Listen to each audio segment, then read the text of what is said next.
السلام علیکم گائز، کیا حال ہے؟ ٹھیک ٹھاک ہے؟ امید کرتی ہوں کہ آپ سب خیریت سے ہوں گے۔ میرا آج کا ٹاپک ہے جس کا نام ہے کاروبار کے آداب۔ کاروبار کے آداب: دلچسپی اور محنت کے ساتھ کاروبار کیجیے، اپنی روزی خود اپنے ہاتھوں سے کمائیے اور کسی پر بوجھ نہ بنیے۔ ایک بار نبی صلی اللہ علیہ وسلم کی خدمت میں ایک انصاری آئے اور انہوں نے نبی سے کچھ سوال کیا۔ آپ نے دریافت کیا، تمہارے گھر میں کچھ سامان بھی ہے؟ صحابہ نے کہا، یا رسول اللہ، صرف 2 چیزیں ہیں، ایک ٹاٹ کا بچھونا ہے جس کو ہم اوڑھتے بھی ہیں اور بچھاتے بھی ہیں، اور ایک پانی کا پیالہ ہے۔ آپ صلی اللہ علیہ وسلم نے فرمایا، یہ دونوں چیزیں میرے پاس لے آؤ۔ صحابی دونوں چیزیں لے کر حاضر ہو گئے۔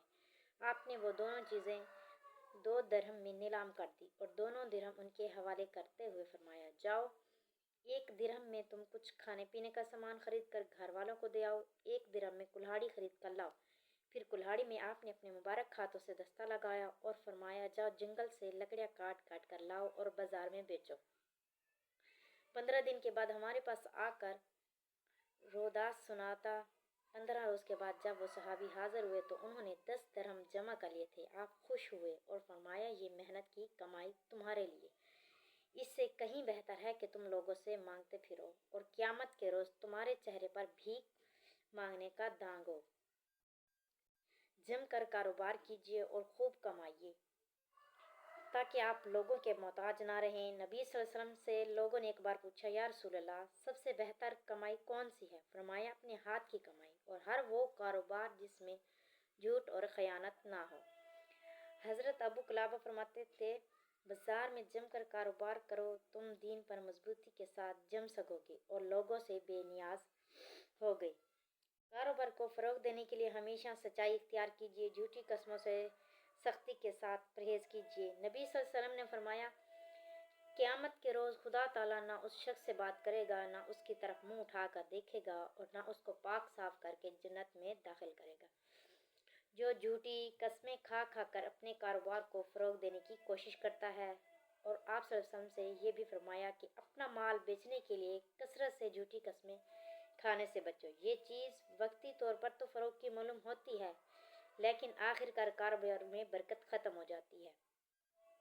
کاروبار میں ہمیشہ دیانت و امانت اختیار کیجیے اور کبھی کسی کو خراب مال دے کر یا معروف نفع سے زیادہ غیر معمولی نفع لے کر اپنی حلال کمائی کو حرام نہ بنائیے۔ خدا کے رسول کا ارشاد ہے، سچا اور امانت دار تاجر قیامت میں نبیوں، صدیقوں اور شہیدوں کے ساتھ ساتھ ہوگا۔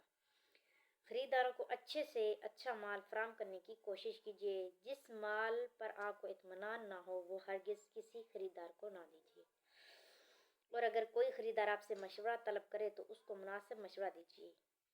خریدار کو اپنے اعتماد میں لینے کی کوشش کیجیے کہ وہ آپ کو اپنا خیر خواہ سمجھے، آپ پر بھروسہ کرے اور ان کو پورا اطمینان ہو کہ وہ آپ کے یہاں کبھی دھوکہ نہ کھائیں گے۔ نبی اکرم صلی اللہ علیہ وسلم کا ارشاد ہے، جس نے پاک کمائی پر گزارا کیا، میری سنت پر عمل کیا اور لوگوں کو اپنے شر سے محفوظ رکھا تو یہ شخص جنتی ہے، بہشت میں داخل ہوگا۔ لوگوں نے عرض کی، یا رسول اللہ، اس زمانے میں تو ایسے لوگ کثرت سے ہیں۔ آپ صلی اللہ علیہ وسلم نے فرمایا، میرے بعد بھی ایسے لوگ ہوں گے۔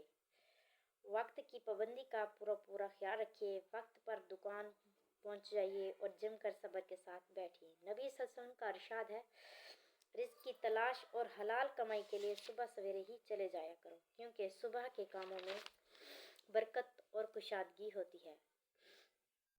خود بھی محنت کیجیے اور ملازموں کو بھی محنت کا عادی بنائیے۔ البتہ ملازمین کے حقوق فیاضی اور احتساب کے ساتھ ادا کیجیے اور ہمیشہ ان کے ساتھ نرمی اور کشادگی کا سلوک کیجیے۔ بات بات پر غصہ کرنے اور شبہ کرنے سے پرہیز کیجیے۔ نبی صلی اللہ علیہ وسلم کا ارشاد ہے، خدا اس امت کو پاکیزگی سے نہیں نوازتا جس کے ماحول میں کمزوروں کو ان کا حق نہ دلوایا جائے۔ خریداروں کے ساتھ ہمیشہ نرمی کا معاملہ کیجیے اور قرض مانگنے والوں کے ساتھ نہ سختی کیجیے، نہ انہیں مایوس کیجیے اور نہ ان سے تقاضے میں شدت کیجیے۔ نبی صلی اللہ علیہ وسلم کا ارشاد ہے، خدا اس شخص پر رحم فرمائے جو خرید و فروخت اور تقاضا کرنے میں نرمی اور خوش اخلاقی سے کام لیتا ہے۔ اور آپ نے یہ بھی فرمایا کہ جس شخص کی یہ خواہش ہو کہ خدا اس کو روز قیامت کے غم اور گھٹن سے بچائے تو اسے چاہیے کہ تنگ دست قرض دار کو مہلت دے یا قرض کا بوجھ اس کے اوپر سے اتار دے۔